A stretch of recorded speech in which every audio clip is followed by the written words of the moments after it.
Hi friends, welcome to Law Chat with Girja. I'm Girja Bhargav Patel, your host for Law Chat, and I am so excited for you to join us today. I have some amazing guests on Law Chat, and they're here to share their experiences and entrepreneurial journey with us, and through their storytelling, mentorship with us, because that is the whole point. We are all entrepreneurs and we're all on a journey, and learning from one another is the best way for us to move forward in our journey as well.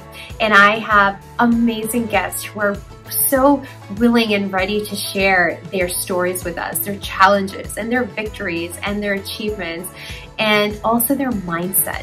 I just can't wait to share that with you, and I also just can't wait to have that conversation with them. It's such a privilege to have each and every one of them here with us today, and also it's such a privilege to have you listening in and tuning in. So let's dive in to Law Chat with Girja. Hi friends, welcome to Law Chat. Today's guest is a master of so many different skill sets. Michelle Loretta is a strategist for the events industry and creator of B Sage Consulting. With her accounting background and roots at a big firm, Deloitte, and experience as a stationary entrepreneur, she dissects numbers to help level up business earnings. She's been educating, coaching, and consulting event professionals since 2009 and changing the narrative around financial strategies and cash flow planning. She's an industry leader who creates waves in the event industry, and I just can't wait to talk to her about her journey, about all the different hats that she's worn, and how each season influenced where she is today. Michelle, welcome. We had such a great chat before we hit record. I'm so happy to have you with us today. I'm so excited to be here. Thanks so much for having me. This is really fun. Yeah, I mean, I feel like I've known you for a while. Like, I just loved here. It was so wonderful. And I think we were just talking about how you, of course, have a financial background, and that's what you did undergrad. And I also did that, but I'm like, I don't know anything, and it scares the crap out of me. You help people figure that out. I love it. Yes. So tell me about that. How did this entire journey start for you? Yeah, well, it's kind of funny. You just never know where you're going to end up. So I did study accounting, like you said. I worked for one of the big four accounting firms called Deloitte. And when you work for one of those big firms, you really get to see lots of different situations. Like, that's the beauty of working for a company like that. And I was in the audit and advisory team. And if you can learn the ins and outs of a company's finances, you know everything about them, right? Because the numbers don't lie. A company can say, oh, we're so great with our employees. And then you kind of look in their financials and you look at their benefits and you can kind of see, like, you're not really that great with your employees, right? So the numbers tell a story. And so that was a really great foundation to where I would eventually end up. But I had to kind of go in a circuitous route. I left Deloitte and I went to work in sales. And I worked for a company that imported children's clothing from Europe and managed their West Coast territory. I also worked for Coach as a visual merchandiser.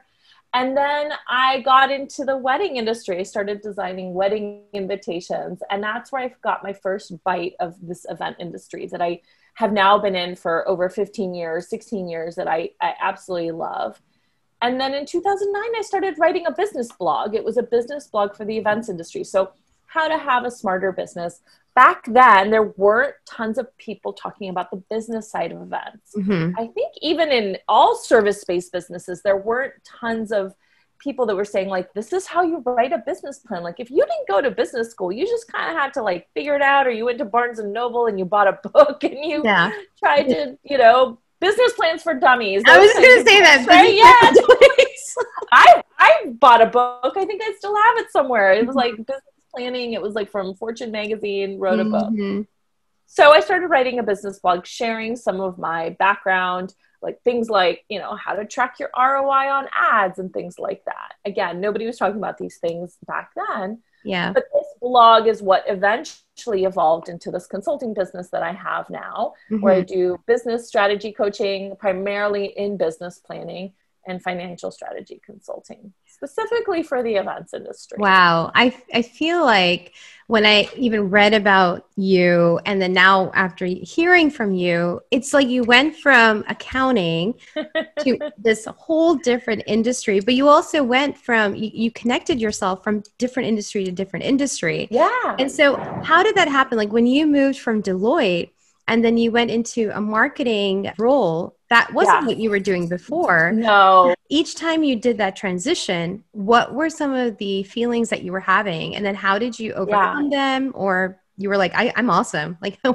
did you? No, it wasn't like that at all. So when I left accounting, when I left Deloitte, I think I was in my mid-20s. So I was kind of itchy. And I think I was at that point rebellious, like, well, I'm not going to be an accountant. I need a life change. And all these things that I think we go through at some point in our lives. And sometimes you kind of go through that in college. Like I always say, I'm like, yeah, it probably would have been better to go through those questioning periods in college, right? And maybe I would have changed my major. I don't know, but I wouldn't have landed here, right?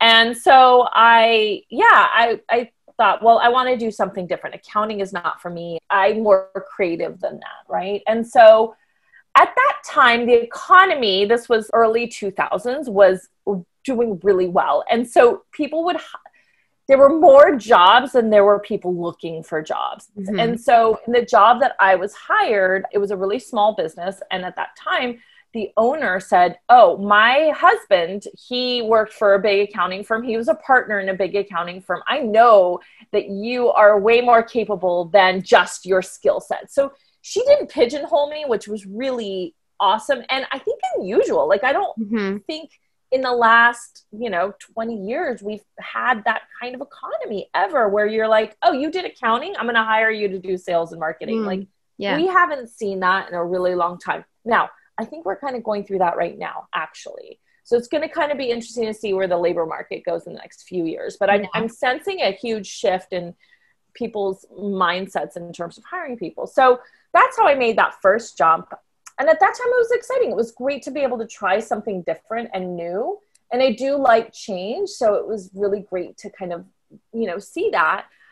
But it's interesting because I made that jump a few times. And I think what ended up bringing me back eventually and why it is that I love, doing financial strategy with people now is because I love that challenge. And there's something that drew me to it when I chose that as a major and I went to go work for Deloitte, is that I do love that challenge of like, okay, let's see, how can I help somebody make more money? Or how can I help somebody improve their profit margins? Or, where is this company spending too much money? Or how does this company invest in additional staff? Or this company wants to move into a bigger office space. Like, how do they do that, right? And so I love those questions. I love problem solving. I love the challenges of that.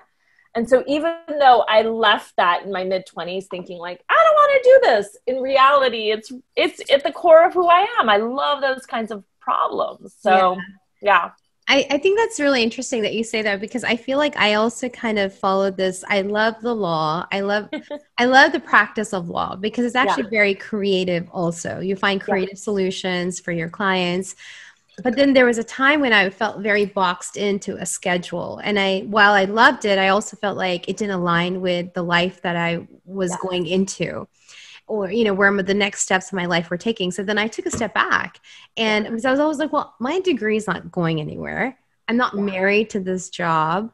And so then I stepped back, but I eventually came back to law again, but in a different capacity. See? Yes. Like how you have also come back to accounting in a different capacity. And so I think that is so cool, but in a capacity where you're really feeling that you are giving that service wholeheartedly the way you want to and really making an impact. Because I know in Deloitte, you're making an impact, but it's also very high level companies, people who are just not throwing, but there's a lot of money being spent with. Yeah. And you're typically just seeing one small piece of it. Right. Yeah. And so you're not often able to make changes. Whereas like my clients are small service-based businesses, typically not, around $1 million, maybe in revenue, sometimes more, but not much more typically. Yeah. And so, with businesses like that, the clients that I work with, I can make a lot of impact, and I'm not just relegated to like this one small piece of the business. Yeah. I think it's really cool because I think there are a lot more people like us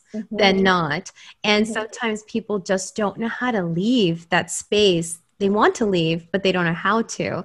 So this is so inspiring because, you know, you not only did you leave, but you joined other ways of doing your work and using your skill set. So when you went into stationery designing, what was that? Like, that is so cool to me. And then how did you even fall into that?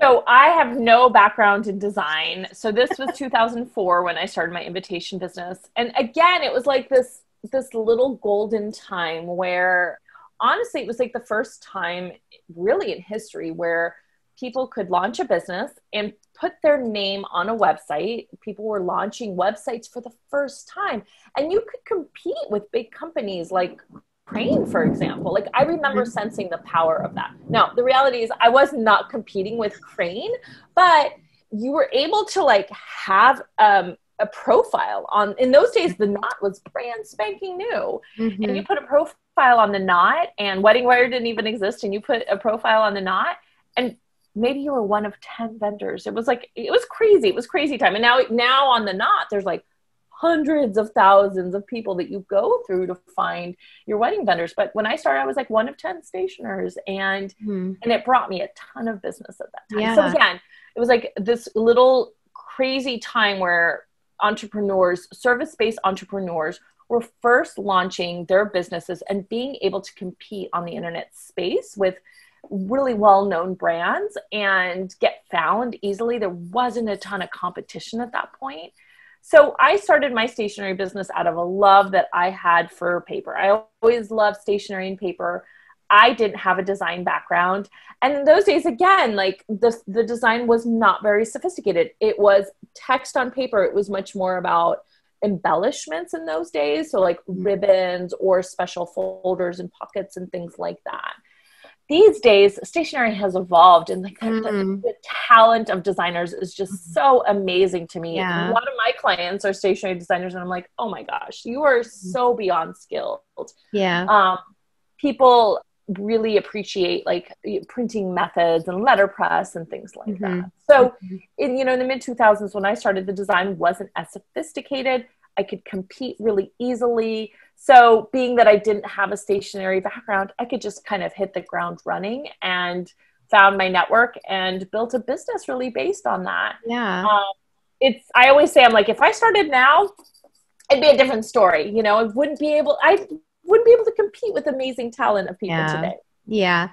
So was the stationery company that you had, was that a side hustle while you were doing something else, or was this something that you went into wholeheartedly? Oh my gosh. When I started, it was a side hustle for a long time. I honestly don't know how people can just like, does anybody really like wake up one day and decide like, oh, I'm quitting my job and I'm starting a business and I have to replace my salary? I think if people do it, like, more power to them. I think that's kind of unusual. So most businesses, I think, do start as a side hustle. And mine was a side hustle for a long time. So I just started dabbling when I was still employed by the importer of children's apparel. But I didn't dabble that long. I was ready to kind of get out of that job. And I went to work for Coach as a visual merchandiser. Yeah. And that's when I was really side hustling. I had a lot of flexibility in that job because I was traveling stores and I got to kind of call my hours. So a lot of times I'd go into stores before they open, like at 5 or 6 in the morning. And which gave me the afternoons to be able to kind of like work and build my business. And also, oh my gosh, I was like the queen of odd jobs. I worked for a market research company doing Spanish focus groups, and I'm a Spanish speaker. So I would listen to these focus groups and, write these reports for this marketing company. I taught Spanish at an infants and toddler like language learning school. I was like the queen of so many different jobs because at that time, I was like, it was all about flexibility. So if it meant that I was piecing together like 3 or 4 jobs for income while I was trying to build my job, that's really allowed me to have the ability to kind of build my job. It was going to be really hard for me to build my job if I was at Deloitte from 9 a.m. to 6 p.m. or even my second job, which was the importer. I was there, 9 to 6. So it was really hard to build my business when I was there. So I was the queen of like 4 or 5 jobs. And yeah, I was still working like 40 to 50 hours a week, but I had little pockets of time where I was able to kind of squeeze in the building of the business. Wow, that's incredible. And it's so cool that you actually took advantage of that extra time as well, and dabbled into something that, you found joy in. I hate to interrupt this awesome conversation, but I have to stop and talk with you about the number one thing I'm asked about by entrepreneurs: contracts. They're vital to any business relationship and to protect your business. But I also know that entrepreneurs, especially when you're starting up, money is tight. But I would never want you to compromise on a strong legal foundation.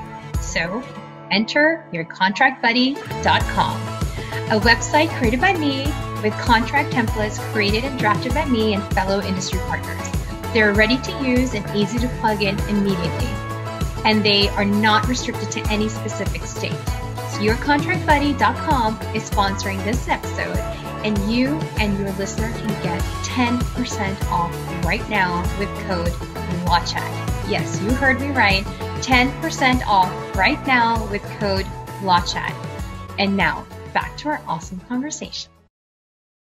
So what were some of the challenges that you faced throughout that time period, and how did you overcome them? Yeah, I think the challenges, in hindsight, in both of my businesses, not the stationery, but also in B-Sage Consulting, the challenges don't usually come in the first 2 or 3 years, right? Because I feel like in the early years, you're in this learning curve, right? Where you're learning, you're absorbing, you're writing business plans, you're trying things, you're testing things, seeing what works, what doesn't work. I'd say that people, and myself included, kind of get to this point around like 3 or 4 years where you start to kind of face like, oh, wow, now I have a real business. And that's when people face challenges, whether it's challenges in pricing or profitability or staffing, or I call them like grown-up business owner problems, like grown-up entrepreneur problems, because once your business is more mature is when it starts to get more complicated. So I would say that, with my stationery business, it hit at about 3 or 4 years, and that's when the economy was tanking. So this was like 2008 to 2010. People were still getting married, but the recession was really bad, and it was impacting people's spending on weddings and events. And so they were still having events. They were just inviting a lot less people. So for invitations, what that meant was orders were smaller. I still had the same 75 orders a year, more or less, but the guest list had been chopped in half. Yeah. So imagine what that does to a company's profitability, right? And I wasn't alone in that. Like everybody in the industry was experiencing the same thing. And so that was a huge challenge in continuing and figuring out how to continue in business. And so that, I say, was one of the biggest challenges, and you overcome because you just kind of ride out the storm at the end of the day. People are seeing that right now with the pandemic as well. Yeah. Well, with the pandemic, I feel like some industries really actually propelled. Other industries kind of plateaued for that time. And some industries absolutely took a hit. And so it's really interesting to see the industries that you thought were actually going to take a big hit actually have their best years, which is like shocking to the brain. And then so during that time, and you were like, okay, now this is like the orders are going low. And how did B-Sage Consulting start? And I know it was called something else earlier, right? It was called Sage Wedding Pros. And so how did you give birth to that? Yeah, so Sage Wedding Pros was originally the original name of the blog. And that came out of the recession, to be quite honest, because that was around 2009. The goal of the blog at that point was for networking purposes. I did not think it was going to become its own business. I wasn't looking. In those days, everyone sold ads on blogs. I wasn't really looking to do that at that point. I was looking to network. So I was based in Seattle at that time. I was living in Seattle, and I'm my stationery business. I'm like, okay, got 75 orders, they're all cut in half. I need more business, and it's not going to come from here. So where am I going to get it? I've got to start networking with people. And so that's when Twitter popped up, and that's when people started blogging a lot more. And so I didn't want to write a creative blog. I didn't know how to. That's like when Style Me Pretty came out, which was amazing. I was like, I love Style Me Pretty, but I don't think I could write that stuff every day. I can write business stuff. And so it came out of the need to network. And I thought, well, I'll write good business stuff when people kind of drill down, figuring out, oh, this gal does stationery too. Well, the thing that ended up happening was I wrote really good articles, for lack of a better word, or to, you know, to kind of toot my own horn. Absolutely. And I was like, this is so great. And so one of the first series that I wrote was a 13-step business plan. Mm-hmm. And I started to become known for business planning. People didn't talk about that back then in our industry either. And so tons of people downloaded this 13-step business plan. You see this kind of thing a lot more with blogs and educators these days and online experts. You see people that have these, what's called like a freebie. I wasn't following any formula. I was just giving stuff away because I wanted people to do business with me as a stationer. So how funny. Isn't that crazy? And you're like, let me give you a business plan, but then come and get stationery from me. Totally. I just thought people would be like, oh, wow, this is really helpful. Oh, and she's a stationer. Great. Right. Like, yeah, I love that. A nationwide name for myself. Right. And so I thought that would extend itself into the stationery company. But so anyways, the business planning series really took off. And from there, we realized like, wow, people are really connecting with this. I partnered with a friend of mine because I used to, early years in the business, I took on a business partner and we started teaching workshops on how to write a business plan. And that's really where the consulting side of the business came out of workshops and seminars and conferences and things like that. That's awesome. It's like I almost feel like you're one of the pioneers for all of that stuff because now it's so readily available. Yeah. Plus everybody's doing it also. And it's really helpful, but there's just, it's inundated. Like the industry is inundated with all of these workshops and webinars and this, which is, again, they're wonderful, but there's great that we have access to that stuff. Yeah. There's a lot. And sometimes you're like, I don't know which one to pick. I'm going to rewind just a little bit and actually point out two things that I'm really just hearing from you. One, a business plan is absolutely necessary.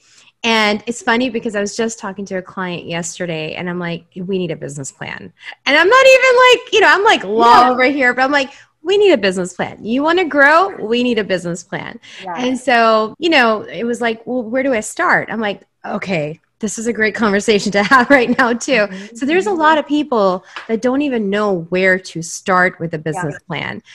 I know in the business school, you get training on how to create a business plan, but it's so formal and it's so many pages and it is so much work. Yeah. And so I feel like I want to talk to you a little bit about the business plan as well. But before we do that, I want to just kind of point out how you kind of like got into like the Knot or Twitter. Like you kind of, I feel like you use them and leverage them at the time when maybe a lot of people were just figuring it out. And like, just, even today's world, we have Clubhouse. So many people leverage that. And then some people are like me, I'm kind of like, I'll do it when I need to do it because it's so much. Yeah. So how do you figure out like, this is great, or I'm just not going to do this right now? Oh my gosh. Well, I think it was easier to do that 12 years ago. First of all, I'm kind of an early adopter. So I see something that's new and I'm like, this is amazing, right? Like I was on Clubhouse back in like November. Oh my goodness. And now I'm like, oh no, it's so there's that thing, right? If you can be an early adopter, you're going to kind of get ahead of the curve. So that's one thing.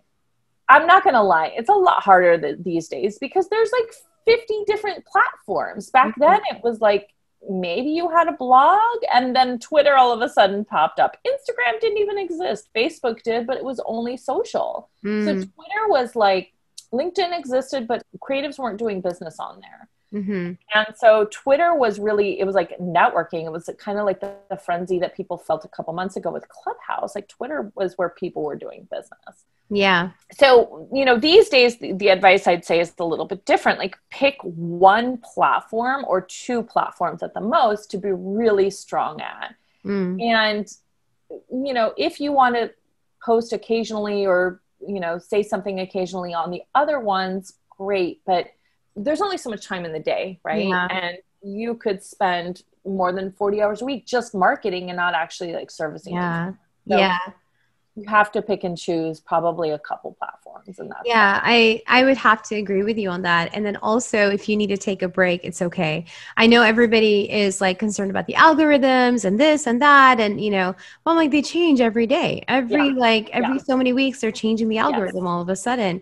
And I've taken this, like, I've really slowed down on social media. Like I have my scheduled stuff that goes out, but outside of that, it's kind of like, I can't. There's so much to do. And then again, either you're going to spend all your time marketing, or are you going to do client work that actually will bring in the revenue and then also will also bring in other clients maybe? Yes, completely. So that's the other thing I was going to say is like pick a couple platforms, but I'm going to tell you at the end of the day, your relationships matter so much more. So much more. I've been in business, in one business or another for like over 16 years now. And I'm going to tell you the one thing that still brings the most business is word of mouth referrals. And you need to have those relationships, and whatever that looks like, whether it's, you know, formal networking or joining organizations or one-on-one emailing, like you need to have personal relationships with people. And that's going to bring you a hell of a lot more business than hoping you get found on Instagram. I completely 100% agree with that. You know, if you had one thing to do as a CEO of your own business, marketing and networking, like putting yourself out there, talking to people one-on-one is everything. Yeah. So, and it's, you know, and it's as easy as like, make a list of like 20 of your best contacts who are great connectors or cheerleaders for your business or great referral sources. Like those are the people that you should be constantly nurturing relationships with. Great advice. So now we're going to jump to business plans and then also your consulting and all the amazing things that you offer in your business. But let's talk a little bit about business plans. I know you said you had a 13-step business plan, and that's still, I don't call it that. It's not called that anymore. Oh, what is it called? It's called the Quick and Easy Business Plan. You can find it on the home page of our website. But there's people who still come to me like 15 years later. They're like, I downloaded your 13-step business plan and it rocked my world. I love it. Well, I'm actually going to put that link on our show notes as well. Okay, it's on your website. So we'll just grab it from there if it's okay with you. And but what are some of the steps that you think are super important when you're creating a business plan? And why is a business plan important? Let's talk about that. Yeah. So the reason the business plan is important, like you said, like in business school, it's kind of taught us like this very formula. And it's not formula. It's just this like dry document that you're writing in this like supposed business that you're putting together. The reality is that like you want to be thinking through what I call the 4 foundations of a business. And one of that, the first one's the core philosophy, creating a marketing plan, an operational structure, and a financial strategy. Like those are your 4 pieces. And so the reason why you want to put together a business plan, I actually recommend that you can take a stab at it in your first year of business. I think it's a helpful exercise, but you're really going to get the most value out of it looking at that business plan in your second, third year, to be quite honest, because that's when you're really going to know yourself. So yes, write down some basic skeleton in your first year of business so you can have a direction to move in. But really, in your third year of business, flesh it out in a lot more detail and come back to it and rethink the whole thing in your third year. It's going to be a lot more valuable at that point. So it really forces you to think of like all aspects of your business, right? You have a product or service that you're selling, and you really want to think about how is it that you're going to sell it? How are you going to price it? How are you going to make money? How are you going to staff it? How's your business going to run so that you can fulfill orders or fulfill your services? And so it forces you to think of all aspects of your business, as opposed to like what most of us do. We're like, I got a product, I'm going to sell, I'm going to slap it on a website, and I'm going to, say a rosary and pray to God and think it's all going to work out. No, that's not how it works. So, but all of us do that in the beginning. That's totally normal. But if you really kind of start to think like, okay, well, who am I selling to? Like, really, like, who's my target client? Like my ideal client avatar is what people call it these days. And what is it that they want from me? And how do I position my product or my service to kind of capture their attention? And where is that? Is that on Instagram, or is it in personal relationships? And how do I price it to actually make money off of it, right? So it answers all of these questions. It doesn't need to be a big old boring document like you learn in business school. It can be something as simple as like bullet points, lists of things that you think are important for this business. If you're a creative person, like put together some Pinterest boards to represent it, or a PowerPoint deck.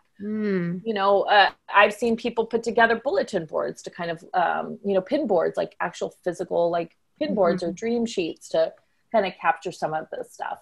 make it your own. Every time I have worked through a business plan, or even in coaching clients through it, like a lot of times we're just making like bullets, like, this is my target client, and we're identifying like, this is where they shop, this is how they dress, this is what they need, this is what their pain points are, right? And so trying to kind of get out of that formulaic process. Now, a business plan can be used where you do see it have a little bit more formal of a structure is if you are seeking investors, or if you are going to a bank for financing, you do want to have more of a structure behind it. But I'm going to say that with caution, because some banks don't even care about your business plan. They're just going to look at your personal finances and determine whether if your business sinks and they gave you $100,000 loan, whether your personal finances can cover it. That's the reality of business financing these days. And some investors are just going to look at your financials. They're not going to care anything else, right? If you have, if you're going through the process of talking to like venture capitalists, they're going to want to see a slide deck, not a document. They're going to want to see a PowerPoint presentation that talks through all of the business plan elements, right? But that first process of writing it down on paper is really valuable, so you can put the deck together and basically put a compelling argument together as to like, why should I give you money to invest in your business? Oh gosh, I like agree with everything. And it's kind of like the words that come out of my mouth with my clients, or even when I'm speaking about this. I think it's so true. And I always think like, even if you don't have a formal business plan, it's just good to get something out there, because your vision gets more clarity. Yes. And then the things that you think are amazing might not seem that amazing anymore. Completely. And of course, have something. I do think it's important to have something before, or at least after you start, but soon after you start. I agree. And then just keep going back to it every year, every 2 years, revisit, reassess, and just say, hey, how is this going? Like how you were saying earlier. I think that's fantastic. I love the 4 cores that you talked about, the 4 different buckets. I don't know how you mentioned it, but I think the foundation is so essential. Plus it's easy to kind of, in my brain, when you said it, I'm like, oh, I get this. You just talk about the 4 things and you're good to go. Yeah. I love that. And, we have a more formalized thing when you are looking for money, and whether or not they want to see it or they even pay attention to it. Yes. They'll probably ask you just to see if you're prepared and if you're 100%. Serious about your business. Yes. Now, whether they read it, irrelevant, but the fact that needs to be part of that pitch, like it has to be. And, I agree with you. The reality, the practicality of things are so different. So don't get your hopes high if you've made this the most beautiful business plan document ever. But it's absolutely necessary though, when you are looking for other people's money. So yeah, absolutely. You need to be able to argue or like give a compelling argument as to why people should finance your business, whether it's a loan or an investment. And so that process of writing it, you need to be able to answer all those questions that are going to be thrown at you. And the thing is, the beauty is that the more you start fleshing it out and really like spending time on it, the easier you'll be able to answer those questions, because now you've really immersed yourself in the whole process of figuring it out. Yes. And so it just really helps and works. And I just love that. And so if somebody was to start today, what would be some tips that you would give them about a business plan or financial? Like, what are some of the things that they need to get together? Say like just start, because it takes a while, right? And I think people are like, oh my gosh, it's so much work. You know what? Like, put an hour every other day into it. If you can put 3 hours a week into it first thing in the morning, you will knock it out over time. And go to bsageconsulting.com and download the free quick and easy one. That's a great place to start. It's a little bit lower pressure. It kind of runs you through a checklist of elements to be thinking about and to documenting. And then once you want to get more formal, you can actually like dig deeper on all of those subjects, or work with somebody like me to kind of coach you through an actual business plan in a lot more detail. But that first step, honestly, is like release the pressure of having to make this be the ultimate, like, some ultimate guide. Just start with something really simple, even if it's just that quick and easy business plan. Love it. I think the first step is always to start. So I love that. So I know you said that you serve event professionals. Yeah. So what does that process look like? So what are some of the services that you offer to them? Yeah, so primarily when I'm working one-on-one with people, it's business plan coaching. So we work together over the period of 3 months to write a business plan for your business. And yes, it's usually event professionals. I do work with a few service providers outside of that, like interior decorators and things like that, but it tends to be event business owners. And then my other one-on-one service is financial strategy planning. And so where I'm creating typically it's a 2-year plan for that business to help them accomplish some goals. And so a lot of times it's increased profitability for the business owner. Sometimes it's bringing in additional staff people and seeing if they can do that. So those are the primary services. And then we do have products, workshops, seminars. It just kind of depends on the time of year. We do a conference typically in the winter. So lots of different opportunities for people. Yeah, exactly. And so when you talk about, financial strategy, why is that important in our businesses? And why is that something that's so overlooked also? So overlooked. I always tell people, I'm like, man, you spent $10,000 on your website, but like you haven't spent any money thinking about your financial strategy. Like, how are you going to make money in this business? Like, it's not just a fancy website, right? And so I really want people to kind of rethink some of their investments with the professionals that they hire, to be quite honest, because not having a financial plan in place, like that website's going to go down the drain if you're not thinking about how you're going to make money with your business. Mm-hmm. So yeah, I think there's something that I notice is that people have, I call it like math PTSD from 3rd grade or high school algebra. And so anything math or number related, and usually that comes into dollars, like it all kind of falls together, and people are sincerely just nervous about like going through that process with somebody. But like your past doesn't define you. You can always learn new things. I always say finance and accounting is like yoga. You start one day and that first downward dog is really hard to do and you feel like a total goofball. But after a few years of doing yoga, you realize like you have improved your practice, right? And it's the same thing with accounting and numbers, right? My recommendation is to start with a simple accounting course. We offer that in the fall. Typically, we have accounting courses for people. We don't have any up right now. But you can get one like at a community college. Just get like a basic accounting course just to understand. You can take a basic QuickBooks course and understand how QuickBooks works as well and how to read your reports. Mm-hmm. If you have the fundamentals on like how to read reports, then you can start to think about like how to plan for your money, which is a different piece, right? Like forecasting is different from reporting. And then if you need help, like hire somebody to help you strategize through those things. Yeah. I think that's excellent. Earlier you had said numbers speak about your business. They tell you a lot about the business. And I think it's so true. And I also, again, it's like we have a certain perception, but the reality is not that. And so once you put it into paper, you're like, oh, okay, I get it now. So it's just also important. And having the financials, I think, is also another pillar of a business that's super important. Yeah. To have all the ducks in a row. Yes. I mean, I talk about law all the time, but I also believe finance is one of that too. Like your accounting, the health of the business. What I see is that people are afraid to take risks because they don't understand their money. And so people are actually, for the most part, doing okay with their finances. And it's usually like small tweaks, which take them to the next level of their business financially, except they don't know what those small little tweaks are. And so what ends up happening is like, they don't end up hiring somebody, or they don't end up, whatever that risk that they feel that they need to take, whether it's increasing your prices or hiring somebody or expanding into another city, like you're holding yourself back because you can't see the numbers. You're blind. You're completely blind.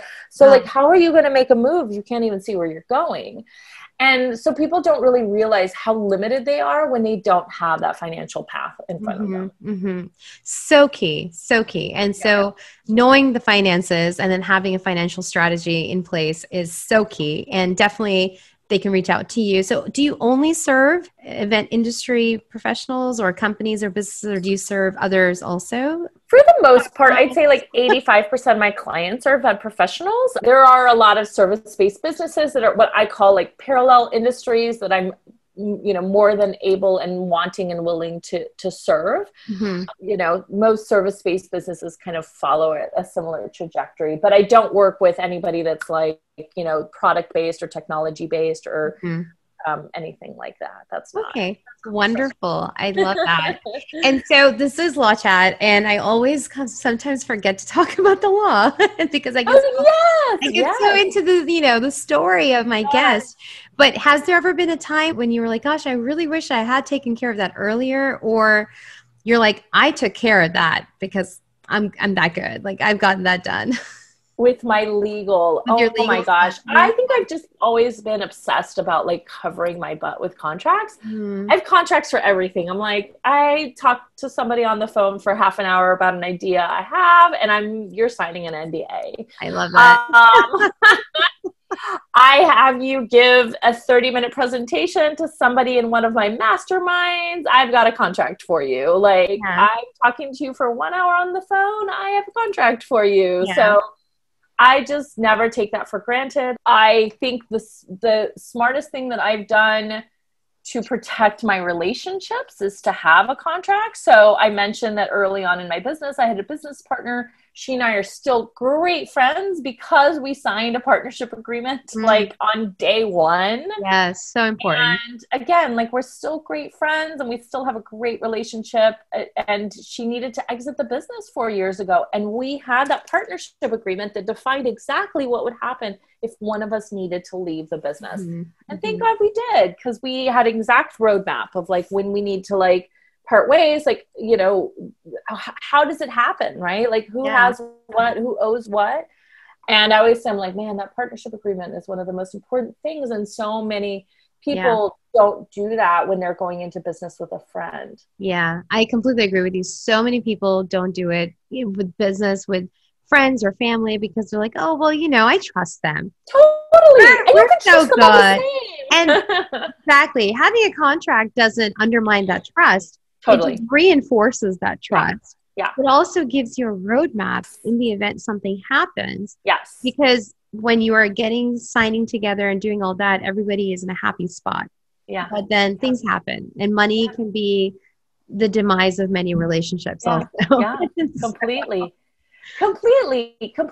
And, even though we didn't have any like closing issues that were complicated, because, the termination of any relationship, whether it's a client relationship or whether it's a partnership, it's sad, right? Like there's emotions involved. Sometimes it's mad if it's a client issue and sometimes things aren't ending, but there's emotions involved, right? And so if you have something that kind of like says like, okay, this is not an emotional thing that's happening. This is a business relationship at the end of the day. And you guys need to just follow this. Like, this is exactly what we do when we close our business. It's like, we then we're so exhausted from the emotional side that we now can like just follow the roadmap and not even have to spend energy there because we're so emotionally burned out because of the difficulty of ending a relationship, right?